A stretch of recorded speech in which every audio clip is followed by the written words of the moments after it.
Ricardo Nieves is our guest, and he is the gentleman that was in the local news story that we wrote a story about for Infowars.com and PrisonPlanet.com that got picked up by DrudgeReport.com yesterday. Pennsylvanians coerced into giving cheek swab at voluntary, that's in quotes, checkpoint.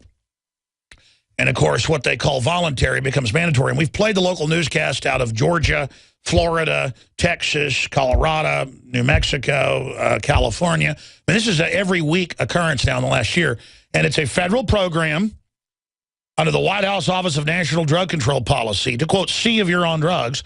And if they can intimidate you, they'll take blood or urine there on the side of the road. But then they say, just give us a cheek swab because they can wipe cells easily off the inside of your mouth. So cops are sticking swabs in your mouth and intimidating people. And the average person falls down before them and does this.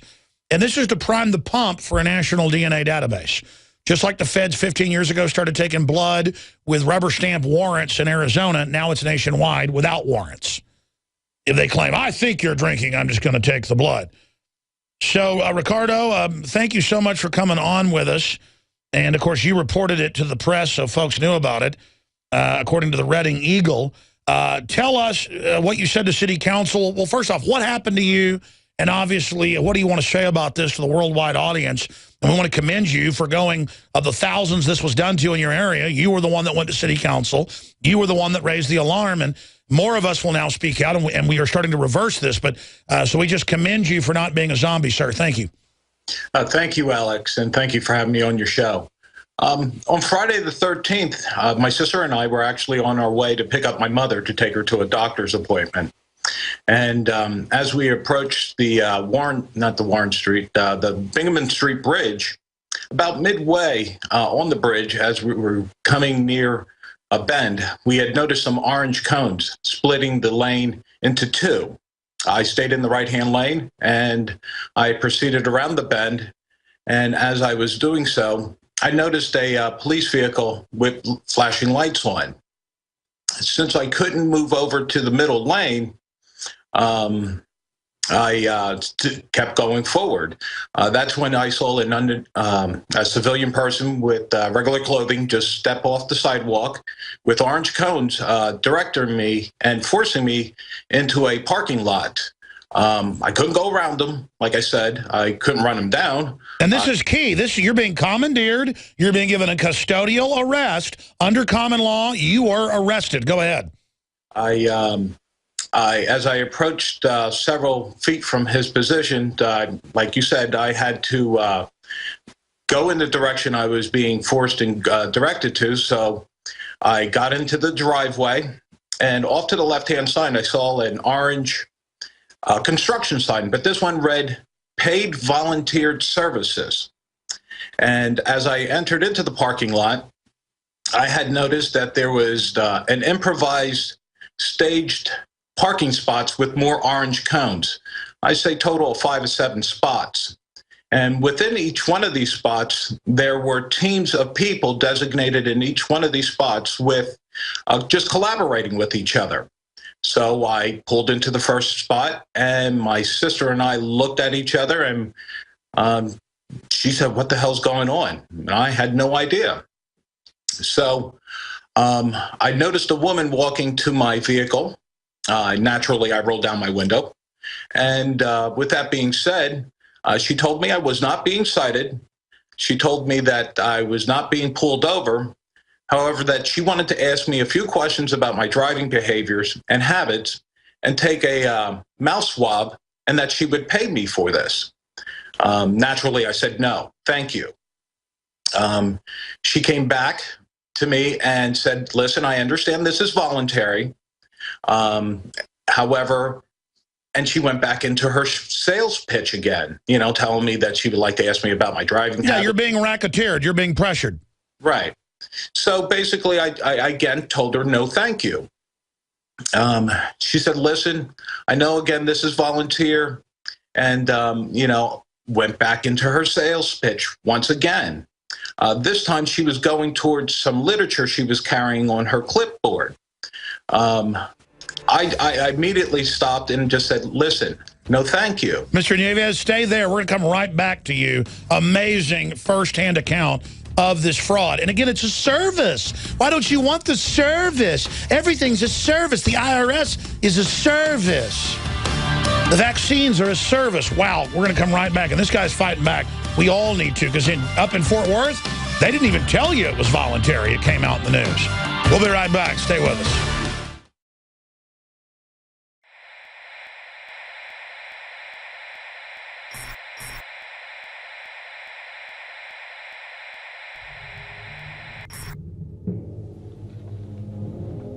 The InfoWars crew absolutely loves coffee because we love being awake.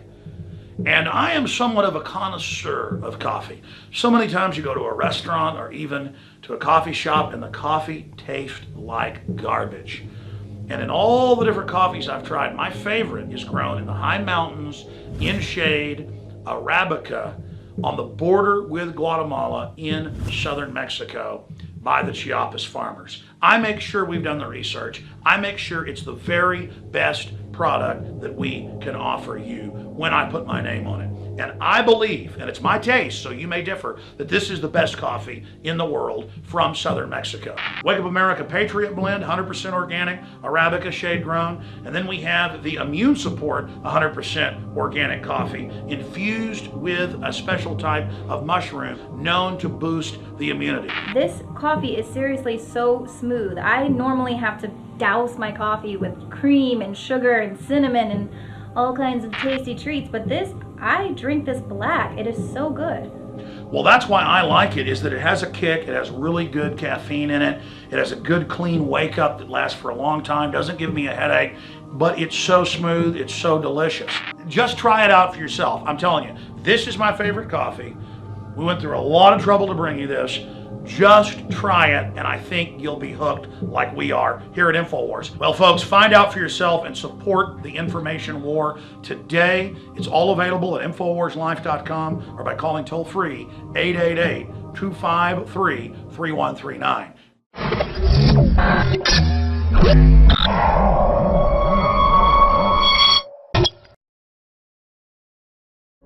Ricardo Nieves is our guest from Pennsylvania. Headline: Pennsylvanians coerced into giving cheek swab at voluntary checkpoint. And he went and spoke out at the city council, so then it ended up getting picked up in the local news. We picked it up nationally, internationally.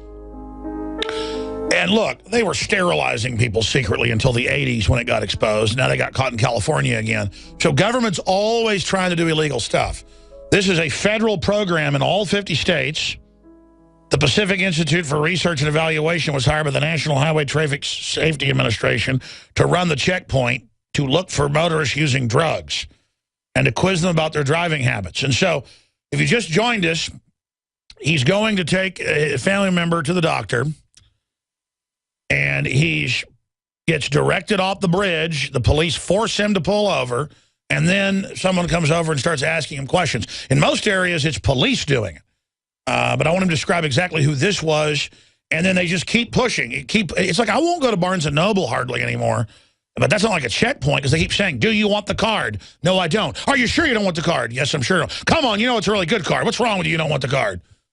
And I'm like, well, because actually in studies it shows it isn't actually a good deal. Now, I don't want to be tracked what I read and I do. Oh, I can't believe you're giving me a problem, sir. Last time I was at Barnes & Noble, just last week, with my son, he wanted a couple books. I said, hi, how you doing? Listen, I don't want the card. I hope you're having a good Christmas. And she totally ignored me. And a minute later goes, well, do you want the card? And I said, listen, I told you, don't go through that. I'm a human being. And she was like a robot, not even looking at me. So it's all part of this mindless procedure. That's how they've got cops now with like glazed eyes. So, sir, let's go back now to what happened to you, Ricardo, in Pennsylvania. Again, break down the town you're in, where it is. She said to you 3 times, I want you to do this. You were getting up to the next time this person did it. Break it all down. Okay. Thank you, Alex. Again, City of Reading, Pennsylvania, County of Berks. As you mentioned, this was my 3rd time I had told this unidentified woman that had no name tag, did not represent who she was working for or herself, or have any identifying information on her persons. She started reaching for some literature this time. After the third time that I politely told her no thank you, she went to reach for it, and I told her no thank you again.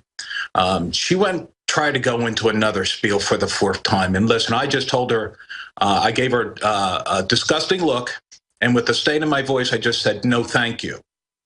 She walked away, and I was finally free to go.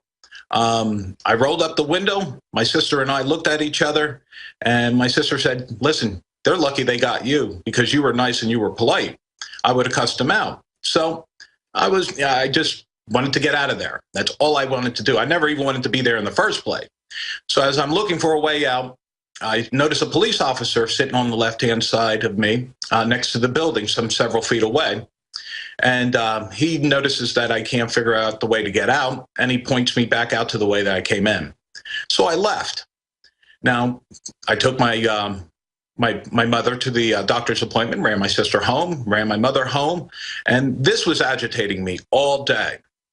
So once I got home, I talked to some trusted advisors, some friends and family members, and I finally called up the American Civil Liberties Union, in which I left a voicemail message for them. Still not happy, I reached out to the local media here, and a subsequent follow-up call came back and told me that this was the National Highway Traffic Safety Association, and that if I wanted any more additional information, I needed to contact the Reading Police Department, in which I did. I spoke with an Officer Smith. I provided him my information, and he took my report. He told me to hold the line for a second. He came back on. He said, if I will find out if this is us, if we had anything to do with it, because I couldn't identify the two vehicles, the police vehicles that were clearly in the parking lot. I never did get a follow-up call from him. So not happy, I reached out to the county because I wanted to know what I just went through. A little bit later on, it came to my attention, again, reaffirming that it was the National Highway Traffic Safety Association, and that a considerable amount of money was provided for this, and that the security, the police were paid for the security on this. Well, that lit the fires under my feet. I felt infringed upon. My civil rights, my liberties, my constitutional rights from a state, and all the statutes that go along with it. And I thought, if this was me, how many other people got stopped? How many other people actually didn't know their rights and gave up this DNA swab? And by the way, this is the same group that wants mandatory breathalyzers on all the cars to where we're all guilty until proven innocent. I mean, it's just beyond a police state. So long story short, unlike Georgia, Florida, Texas, where they have cops that basically try to make you do it, you got the lighter form but still got upset, as you should. They blocked the road. They made you go do what they wanted. And if Americans are so enslaved that they don't understand, this is how real tyranny begins. It's like the census is supposed to ask how many people live here every 10 years for congressional apportionment. Totally constitutional, reasonable. Not what kind of toilet do you have? Do you own a gun? We get this yearly business one now. They're putting black boxes in the cars to track you by the mile and to tax you. I mean, this is all happening. So, and this is the same group pushing that. So long story short, they give you the runaround. Finish up with what happened with that. You go to city council. Where's it going from there? Tell us what else happened. Well, I did go to city council. Like I said, what lit my fires was that there was a considerable amount of money, and they were paid for the security. So I'm thinking, okay, my civil rights were just bought. Federal dollars used my local dollars to illegally stop me. And with that, I learned that I had to complain supposedly to the federal level. My apologies. And by the way, if you would have blown up, they might have beaten the daylights out of you or arrested you. And I probably wouldn't have blown up, but I'd have gotten mad.